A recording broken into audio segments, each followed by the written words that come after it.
Hey everyone, and welcome to another video, and today we're taking a look at another Android TV screen for your car. So this is a Apple CarPlay and Android Auto screen, and this is from CarpodGo. As you can see, I did think that this outside box was just an extra, but this is the packaging that it actually comes in. So what we'll do is we'll do a quick unboxing and take a look at what we actually get in the pack. So it looks like we get a rear camera. So here we have the actual screen in terms of branding, just on the side.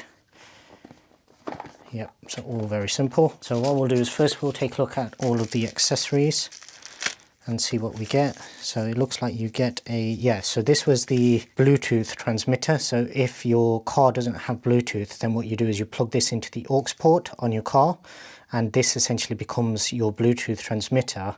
So then you can then connect your phone to this. It's one of the main selling points of this particular head unit, the fact that your audio doesn't need to go through the screen and then into the car. It just goes straight to the car, and then your Apple CarPlay, Android Auto, all of your sort of visual interface goes through the actual head unit. So in theory, that's supposed to speed it up, and that is what gives this head unit 60 FPS compared to all of the other ones, which are probably around 25 or 30, and hence you get that little bit of lag in the operation. So this, for those of you who have like an older head unit, it just makes use of the aux port, gives you the best quality audio, and it means that obviously you can speed up the whole system. So also in that little pamphlet is the user manual. So this will just be probably for how to set up the aux port in terms of what you do. Yep, so all of your instructions are just there. Next to that, so you already have some instructions on the actual mount in terms of how to mount it. Now it does say that you can mount this directly on the dash. I can't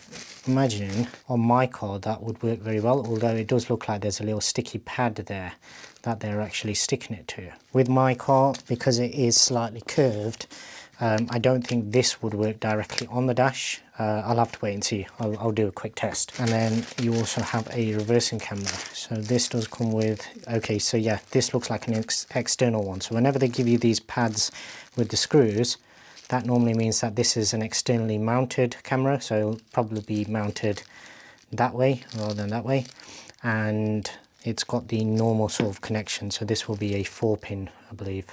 Yeah, so you can see just there. So 4-pin connector, that plugs into there. It does only plug in one way, so you do have some arrows on there that help you line it up. But because of this groove, you can't get this wrong. So it will only go in like that.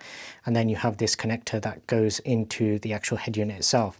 They always have these additional wires. Now that's if you want to wire it into your reversing system, sort of light or any type of auxiliary connection that you can find in order to automatically trigger it. But if it's connected, then you will get power via this cable anyway. So the additional red wire, that's usually just to enable it to automatically switch whenever you put it into reverse. Okay, so there is the actual main unit. So we have the screen up top. Let's see if there are any other accessories inside this box. So yeah, you do. So yeah, so that's your dash mount essentially. So this is what mounts onto your dash, and yeah, it's stuck on. So you stick this onto your dash. It does have a little bit of flex to it, but obviously that will still only have a certain amount, and then you basically put the suction mount onto this. So that's what that is. These presumably will be for one of the additional mounts, so maybe one of these. So this mount, once again, is another type of dash mount, I believe. So depending on, yeah, this is the more flexible one. So as you can see, because of those cuts, this one just fits in around any curved surface, and then this is mounted in the same way. This probably will be a very shallow mount, so anybody that wants this like slammed all the way down onto the their dash, so you don't end up with that gap in between, this is probably the one that you want to use. What else do we get? So you get an OTG cable. So this presumably will be for any phones that are compatible with OTG. You have a pass-through cable, so you do have 5 volt 2.4 amps throughput, and I'm not sure whether that's on and off for just this or for the whole thing.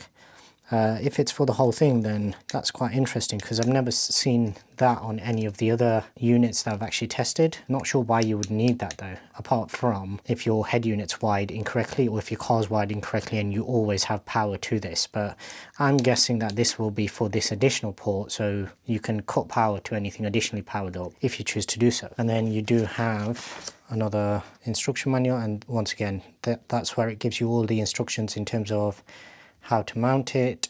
It gives you full instructions. Hopefully we shouldn't need any of this, as I've not needed with any of the other head units I've tested, because they're normally quite simple to set up. Okay, so coming on to the actual unit itself. Okay, so I'm gonna leave this on for now. I'll take this off once I've actually got it mounted. Take a look at the ports. So you have your power in, you have your audio, so that's where the aux port would presumably plug in. So that is for this, presumably, or no, that's if you want to use a direct aux port to the unit. You have your AV in, that's for your rear camera. You have a mic, and then you have a tiny USB, another one. So that's just an additional USB, whereas this one is the one that actually powers it. Now, one thing that is disappointing is that there is no dash cam. So all of the other units have had a built-in dash cam, and then obviously making use of the rear camera means that you don't have to have an additional dash cam setup, whereas this, it doesn't come with that rear camera mounted on the actual screen itself. So that's one feature that you're down. Now obviously if it does make up for the fact that it has a much better performance, then that's probably something that you could kind of overlook, but that is one thing that is nice about all of the other ones, the fact that it kind of does 2 or 3 jobs in one, so it saves you having to have additional cables and wiring everywhere. So that's everything that you get in the pack. So you get a very shallow sort of curved mount just there. You get the suction cup mount just there. You do get some additional 3M sticky tapes. You get the actual suction mount. You get the rear camera. You get the screen. You get an OTG cable. You get the Bluetooth adapter. You get the 12-volt power cable with a USB-C connection. You get the screen, and then you get a couple of user guides as well. So next we'll take a look at the actual setup, and then we'll take a look at it in the car a little later on. Okay, so welcome back. So this is the setup part of the video. So I'll do most of the setup inside because I can get better audio and better control of the actual conditions inside compared to outside. So first thing we're going to do is a boot up test. So I've got the cable connected, just a normal USB-C cable, and I'm going to plug it into the outlet on my seats.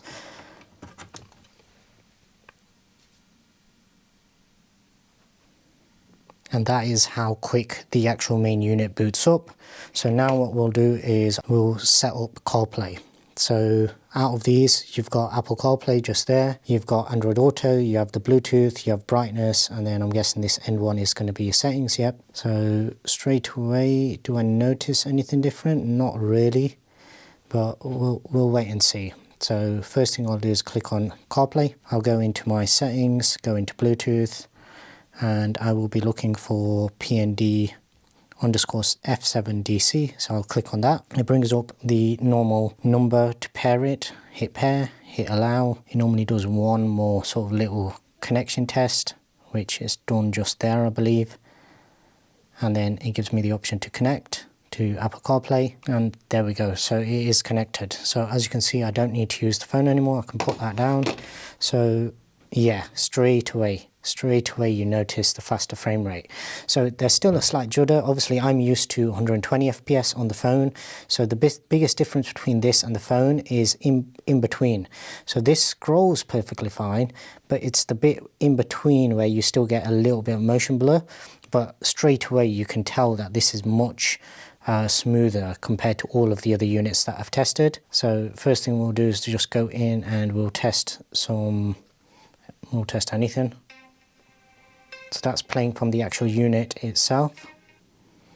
In terms of settings, I think we do need to go back to the main settings, and we need to change it from sort of left-hand drive to right-hand drive as well, because obviously that bar at the moment is on the left, and on all the UK models it should be on the right. So if we go to display, so what sort of options does it give us? It gives us night view, which I'll just leave on auto. It gives you the option for your wallpapers, so you do have a few different ones. I think I'll go with that one. It gives you your logo built in, which is nice. So I have a Volkswagen, so I'll choose this one. and then your CarPlay settings. So yeah, this way you switch it to right-hand drive. It does come with 60 FPS enabled by default, and 10 seconds timeout to return to CarPlay. So that, I'm presuming that's going to be if you're on the home screen or something, it'll automatically go back to CarPlay. I'm just wondering whether, so in terms of your brightness, just swiping down and up seems to switch it between sort of auto and manual brightness. So if we go back to display and we go to brightness, yeah, so you can see just there, just that little icon there. When you swipe down, it goes to a sort of manual or day one.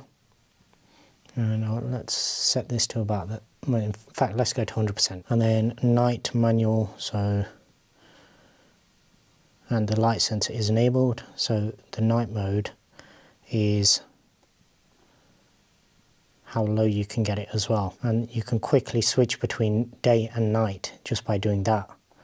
So that's actually quite cool. Volume, we were on, so media, obviously you can go from 1 all the way up to 30. You have navigation volume, and then you have a separate one for phone as well. Audio outputs, obviously we've already kind of discussed this. So what this does is it enables you to connect your Bluetooth of your phone directly to your car or via that dongle that was included in the pack. So it means that you're not having to send audio to this and then to the head unit separately. You have the option of switching it to FM if you choose to do so. If you do that, as you can see, it does restart the actual unit. We'll just go back into the settings again, go to audio output, you have aux, and then you have the built-in speaker. So we'll leave it on, yeah, and as you can see, that automatically just reconnects. So we'll go back to the settings, audio output, and it is selected back on the Bluetooth. And then the final one is just the about, and we'll check for system updates. So I think because it doesn't have a Wi-Fi connection, or maybe updates can only be done via a USB connection. And the final one is just your system, date and time settings. What other options do we have? So that's just goes straight back to the about. That's if you want to quickly switch it, and then same thing. So they're just quick shortcuts in order to switch those options. So what other options do we have in terms of swiping? It doesn't look like we have any other control center or anything like that. So we'll go back into CarPlay and we'll take a look at the settings in here, and this should just be your defaults. So yeah, everything in there looks like it's just the defaults.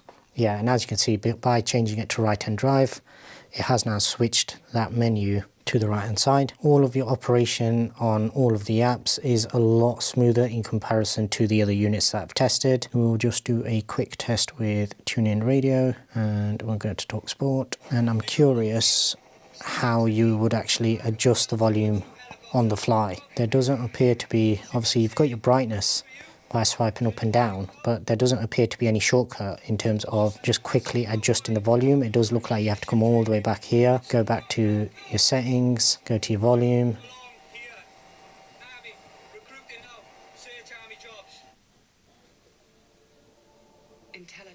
Yeah, just pause that. So yeah, it doesn't seem to have any shortcut for that, but most people aren't going to be using it in that way. Most people are going to be using it through their sort of normal. That's a nice touch. So when it switches to the night mode, it does also copy Apple's new night mode as well. So it does tint the actual icon slightly as well. But yeah, as I was saying, most people are going to use it by actually connecting it to their car head unit. They're not going to be using it via the built-in speakers. The built-in speakers are just there as a sort of fail-safe, and in the scenario where you don't have it connected to the head unit in whatever vehicle you're using it in, then obviously you can make do with those built-in speakers. Perhaps if you're using it just for navigation or something like that, and you want the navigation to always be on, because obviously whenever you're using Apple CarPlay, whenever navigation kicks in, it cuts out the audio on whatever you're playing. If you don't want that to happen, then obviously what you can do is have this just completely separate, and then have this as your navigation unit, and then obviously your car, you can set your radio or whatever you want at a lower volume, and you can still listen to both at the same time. In terms of operation, everything seems perfectly fine. The mount itself, I've mounted it straight onto this unit here, and it does have loads of flexibility in terms of how it's connected. Obviously this is just a plastic surface, but it is flat, so it does work here. It'll work on a windscreen. If your car has any flat surfaces, it'll work, but if not, you do have that additional sort of little rubber mount that you can use and mount this to. Okay, and here we have the CarPod T3 Pro, and you can see the difference in terms of smoothness. Now, there does seem to be a little bit of a lag in the actual animations themselves. Now that could actually be down to the fact that I'm running a beta software on my iPhone. So if we come into settings and then we go to wallpaper, you can see I have different wallpapers compared to what you would normally get on CarPlay. Okay, so let's test the boot up time. So this button on the actual USB stick does actually turn off power to it. So as I turn that on now, so the system itself has booted up in roughly around about 4 seconds. That's now 10 seconds. And as predicted, it did cut out just as the actual CarPlay connected, because I am using my iPhone to record. So a couple of things to note is, firstly, you never want this suspended in the air. It always wants to be resting on a surface, or always have it pressed down on something, even if you are windscreen mounting it. A couple of other things, so obviously you do have your quick shortcuts in terms of switching between day and night modes. If you did want to disable that, then all you do is you kill power, put it back on, and then it will go back to auto brightness. So this is the only 60 FPS CarPlay unit on the market, and I'm not sure whether it's the heat or what, but at the moment it does seem very slow in terms of launching stuff, but that's probably more down to my phone recording and doing too much at the same time. So it's more a case of how long it's taking for the command to actually go from my phone to the actual unit. Another one of the main features of this unit is the fact that it is magnetically attached, so you can just disconnect the whole thing, unplug that cable, and you're good to go. Chuck this in your glove box or take it with you, and then when you're back in the car, you just take it next to it and it automatically reattaches. That magnet is really strong. Okay, so I've just tested this off camera and it is a lot faster off camera. So it is down to the fact that I'm recording using my phone. That's actually slowing this down. So if I'm not recording using my phone, then this does actually move a lot smoother.